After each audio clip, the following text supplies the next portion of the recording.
Бишкек шаарынын башчысы кызматына жаңы киришкен Эмилбек Абдыкадыров бир катар курулуш компанияларынын ээси экендиги аныкталды. Алардын бири болгон Нурстрой ишканасы бир нече жылдан бери Бишкектеги карылар үйүнүн аймагына ири турак жай комплексин курууда. Ишкана МАМ экотехинспекцияга пара берүүсү менен дагы аты чыккан.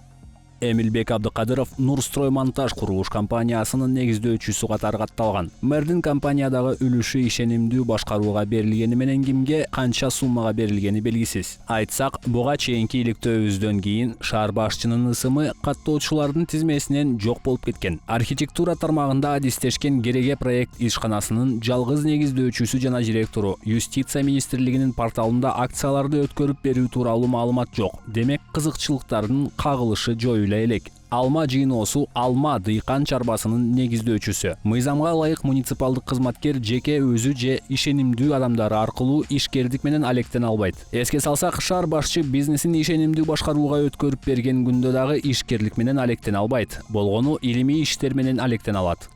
Шаар башчынын компаниясы куруп жаткан турак жай комплекси Кремлевский деп аталып, Абай жана Айни көчөлөрүнүн кесилишинде жайгашкан. Имарат номер 93 карылар үйүнүн жанында жайгашкан. Буга чейин бул аймак толугу менен карылар үйүнүн бир бөлүгү болгон. Турак жай 12 кабаттан туруп, анда 200 батир болоору жазылган. Бир чарчы метринин баасы 84 000 сомдон башталат. Курулушту аяктоо ушул жылдын 4-кварталында, башкача айтканда, жакынкы айларда пландалууда.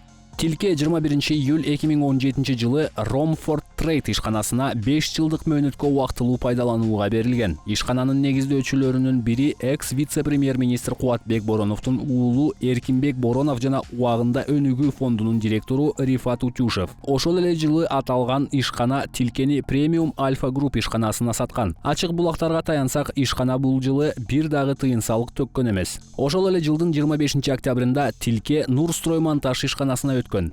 2019 жылы болгон териштирүүлөрдүн натыйжасында прокуратура кызматы төмөнкү мыйзам бузууларды аныктап чыккан. Жер тилкеси Ромфорд Трейд ишканасына ачык аукцион өткөрүлбөстөн туруп сатылып кеткен. Аталган жагдай Бишкек шаардык кеңешинин токтомуна каршы келет. Жер тилкесинде жер төлөө болгондуктан, жер кодексине ылайык андагы имаратты ижарага албай туруп, жер тилкесин ижарага берүүгө болбойт. Натыйжада Бишкек шаарынын райондор аралык соту жер тилкесинин Ромфорд Трейд ишканасына берилүүсү мыйзамсыз деп табылып, бул объект боюнча кийинки бүтүмдөр жараксыз деп табылган.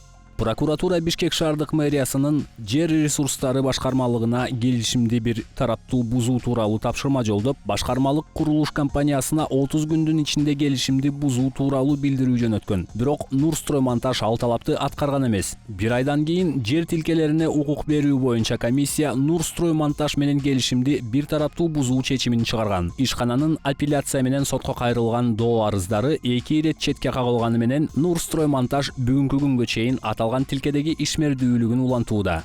Жыйынтык, мамлекеттик жана муниципалдык кызмат жөнүндөгү мыйзамга ылайык Борбор калаанын мэри ишенимдүү адамдары аркылуу да коммерциялык ишмердүүлүк менен алектене албайт. Бул кызыкчылыктардын кагылышына алып келет. Экинчи инстанциядагы сот 2 жолу жер тилкесин өткөрүп берүүнү мыйзамсыз деп тапканына карабастан, Нурстрой монтаж ЖЧКсы Кремлевский турак жай комплексин курууну улантып, анын батирлерин сатууга активдүү катышууда.